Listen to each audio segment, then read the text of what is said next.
भावांनो, अशी मजा कुठे येते? सकाळी उठल्या उठल्या पोरं आलते आपल्या दारात पोहायला जाण्यासाठी. तर काय काढली गाडी आणि आलो पोहायला. रस्ता जरा खराब होता, ऊन खूपच जास्त होतं, तर पोहायची मजा पण जास्त येणार.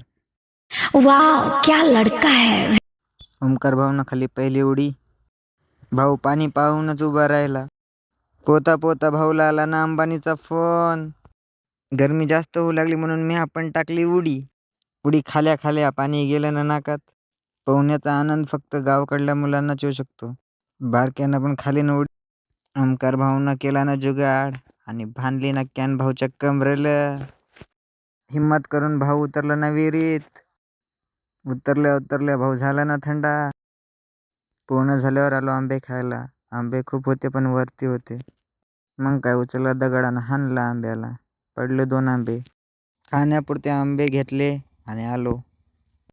भावानं आणली गाडी. आता चाललो घराकडे.